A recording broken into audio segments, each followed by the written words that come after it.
नमस्कार सम्पूर्णमा यो हो गोल्डुङ लोकल पोल्ट्री फार्म है। फेरि पनि तपाईहरुलाई स्वागत छ मेरो युट्युब च्यानल गोल्डुङ लोकल पोल्ट्री फार्ममा।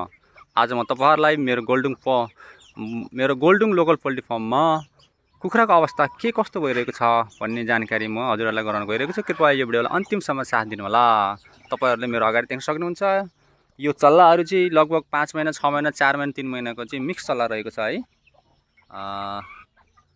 यो चाहिँ कुखुराको खोर, यो सानो खोर हो र यो चाहिँ ठुलो खोर हो है।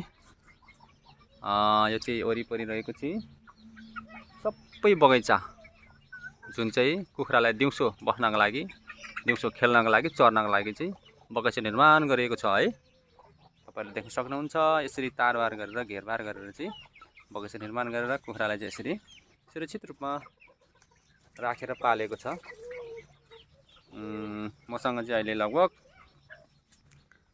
100 वटाको हारिमा कुखुरा रहेको छ र यो भन्दा अघिल्लो 2 हप्ता अगाडि चाहिँ नेउरी मुसा छिरेर यो एरियामा नेउरी मुसा छिरेर लगभग 50 वटा चल्लाहरु चाहिँ सखाप पार्यो है। जस्तै यो साइजको चल्लाहरु चाहिँ 50 वटा चल्ला सखाप पार्यो दिउँसोको टाइममा। दिउँसो अब हामी घरमा भएको अवस्थामा यो तार जाली भित्रबाट छिरेर चाहिँ सखाप पारेछ है दिउँसो चाहिँ।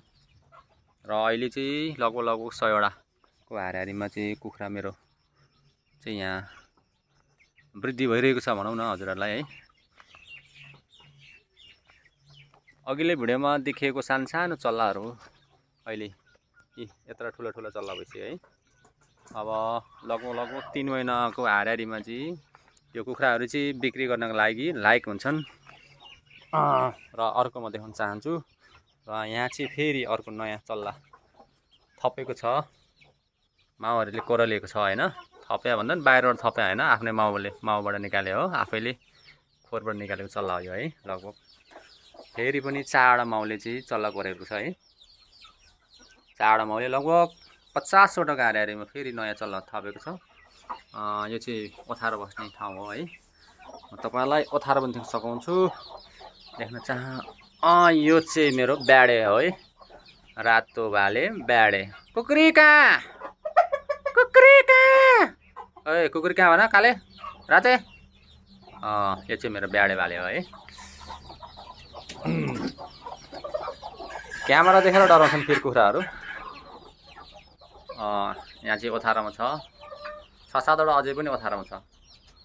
मेरो चाहिँ क्रमिक रूपमा ओथारो चाहिँ निरन्तर चलिरहने हो है। 18 वटा माउ छ, 18 वटा माउलाई चाहिँ मैले ओथारोको लागि व्यवस्थापन गरेको छ र 18 वटा माउ चाहिँ निरन्तर रूपमा कुनै न कुनै 6-7 वटा चाहिँ ओथारोमा बसिरहेको हुन्छ र ओथारो बस्नु भन्दा बाँकीले अन्डा पार्दै गइरहेको हुन्छ है। र अन्डा पारिसकेपछि चाहिँ अन्डालाई चाहिँ यसरी छुट्टै निगाह राख्नुपर्छ है।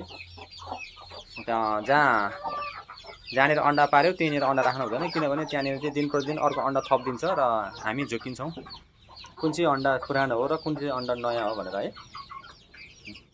यसरी चाहिँ मैले चाहिँ पालन गरेको छु लोकल कुखुरालाई।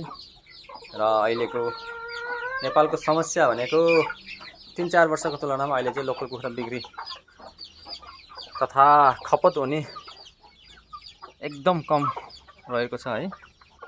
किनभने नेपालमा अहिले आर्थिक मन्दी छाएको छ, सबैजनासँग पहिला जस्तो आम्दानी छैन। आम्दानीको स्रोत नभएपछि मासु खाने कुरै भएन नि हैन। अब एउटै भालेको तपाईको 1500 भन्दा मुनि आउँदैनन्। 1500, 2000, 2500, 3000 सम्म बस्छ एउटै भाले है।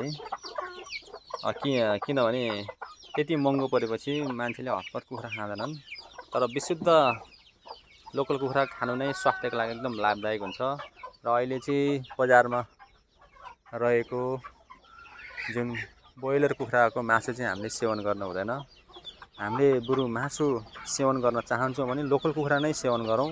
थोरै खाउँ, बरु महिनाको 1 चोटि या 2 चोटि खानुस्, तर लोकल कुखुरा नै खानुस् है। किनभने ब्रोइलर कुखुरामा चाहिँ एन्टिबायोटिक भन्ने चाहिँ देखिएको छ र त्यसले चाहिँ हाम्रो शरीरलाई नकारात्मक असर पार्ने रहेको भन्ने स्वास्थ्य शाखाहरूबाट है चाहिँ हामीले सुन्ने गरेका छौँ। त्यसकारण हामीले सकेसम्म ब्रोइलर कुखुरालाई चाहिँ एकदम